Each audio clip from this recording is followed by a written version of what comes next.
Welcome back to Sahara TV. My name is Rudolph Okonkwo. In continuation of our conversation on amnesty for Boko Haram members, we are honored to have with us His Eminence Dr. Sunday Makinde, who is the prelate of the Methodist Church of Nigeria. His Eminence, welcome to Sahara TV. You are welcome. God bless you. Let me start by asking you, like everybody else in the world, I believe you were watching events in America here in the last 1 week, throughout this week. What do you think about the way the American leaders, political leaders, and the law enforcement agencies, how they handled the Boston Marathon bombing?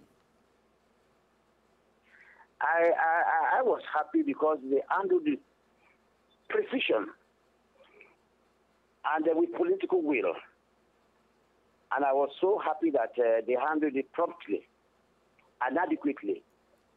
And then that within some days, they were able to fish out the perpetrators of the deadly act. That was very, very, very, very, very good. And then that's good detective work. And I'm happy that they don't say they are unknown faces. They are ghosts. And that's why I was happy. Now, let's go to Boko Haram and the amnesty. You are aware that there is a committee set up to look into ways to grant them amnesty. I want to ask you, what do you think about this decision to go towards that route? I know that you are against that. Well, I think we are putting the horse before the cart.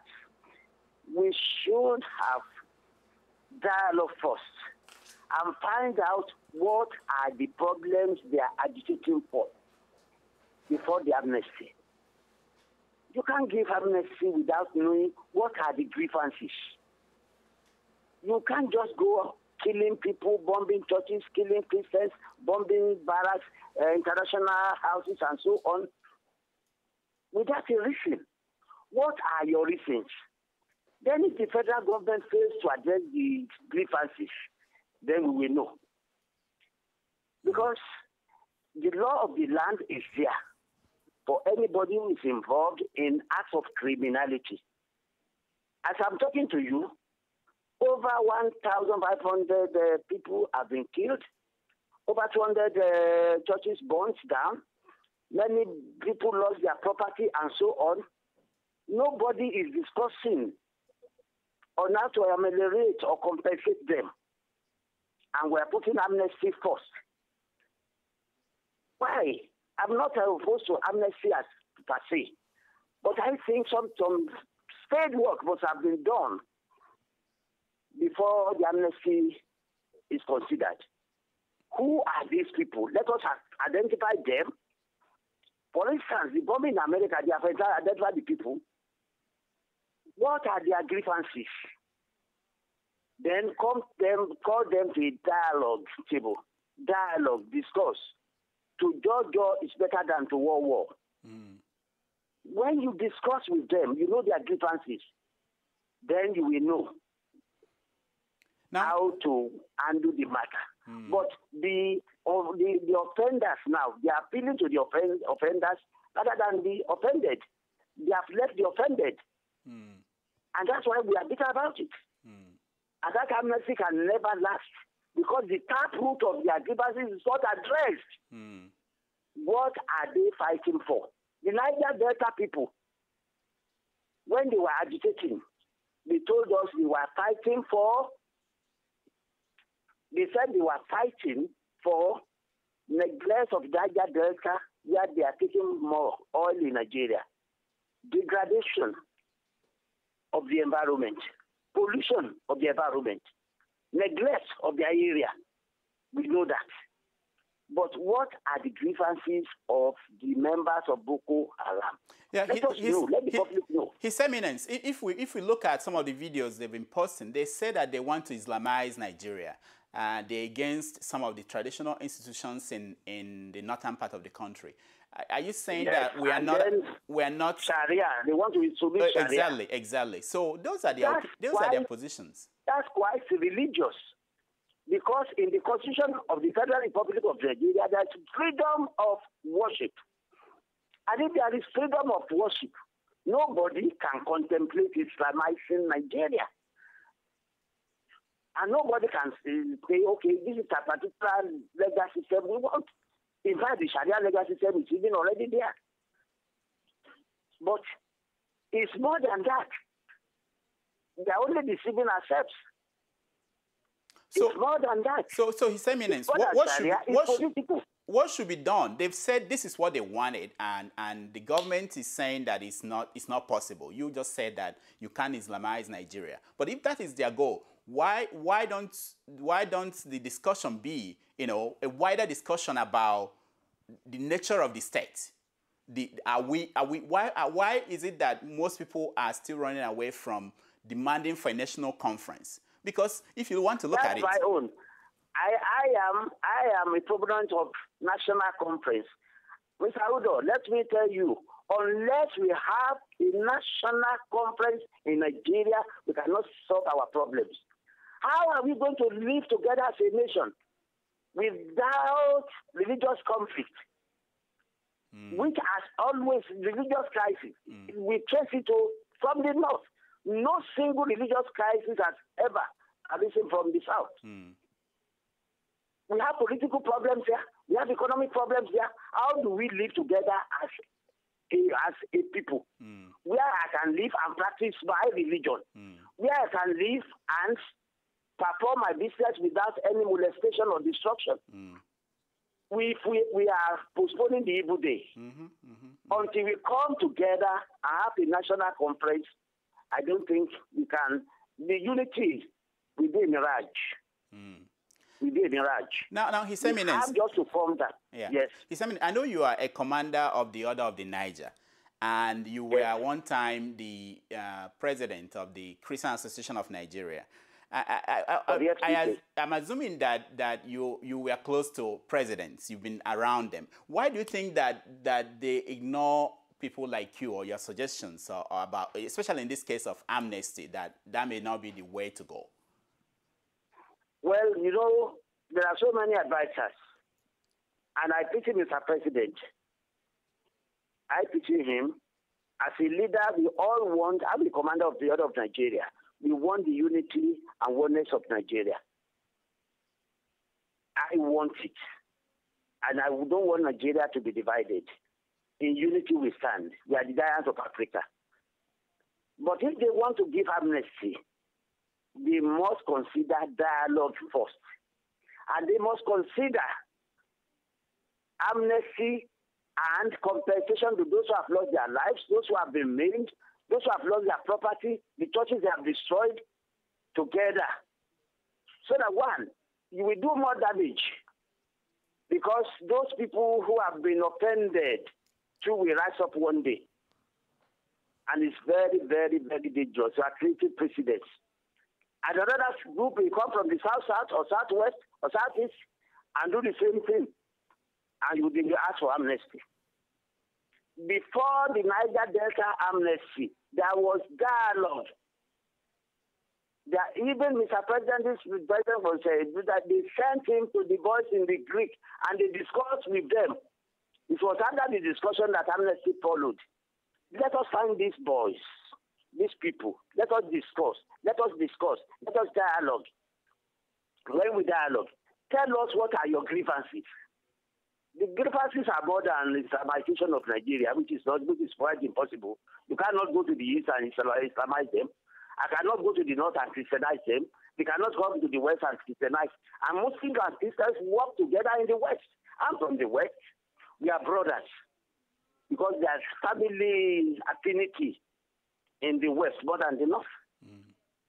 So if they want to give amnesty, what Bubar, who wanted to bomb the plane, the American plane, will they say they should go and give him amnesty? Now, His Eminence, let me ask you. There's a report that said that over 50 out of 52 churches in Borno State, Catholic churches, that 50 of them have been destroyed. And people are asking, so why are Christians still staying in the north? Why don't they leave? And I know that this year you turn 70. Do you foresee Christians or churches in northern Nigeria in the next 70 years if things continue this way? Well, if you are not careful, if you are going this way, in the next 50 years, they may annihilate Christianity from the north. They may, because it takes courage now to be a Christian in the north, because you don't know when you go to the church whether you are coming back. But I'm going to tell you that I'm prophesying. This thing will set the north back for another 20 years economically.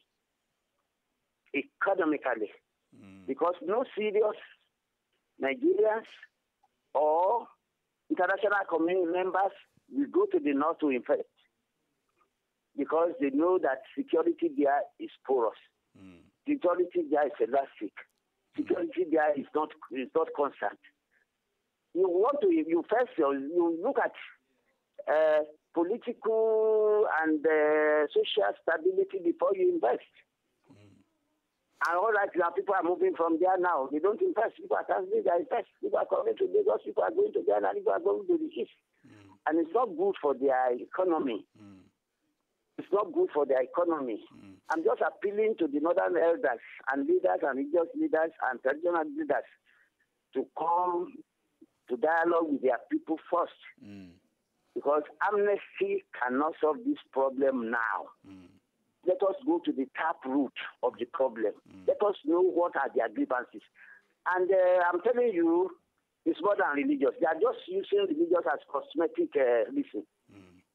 It's more than that. Yeah. Now, His Eminence, let me ask you, when the central bank governor, Sanusi Lamidos, called on the government to ban ethnic and religious organizations like CAN, you asked the government to caution him. You even called him an antichrist. Did the government listen to you, and has he changed?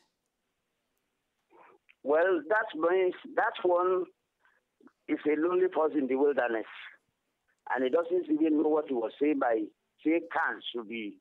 He has not said that the Supreme Council of Islam should be cancelled.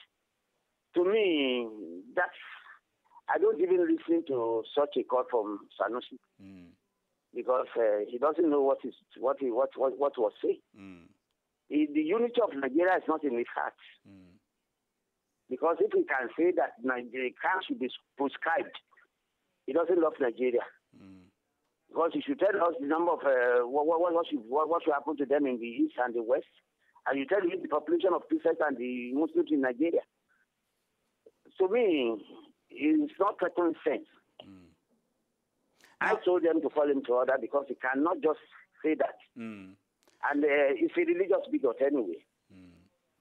Now, let me ask you. You recently told new bishops in your church to speak against evil. You said that it's important to depopulate the kingdom of darkness. Do you consider corrupt politicians evil men and women? I will not say they are evil men and women. Evil is not corruption. There are so many types of corruption in the society. Social corruption, economic corruption, cultural corruption, religious corruption. There's nowhere you don't find corruption. But when it is too much, and look at this pension fund, to me, it's even criminal. So I just see.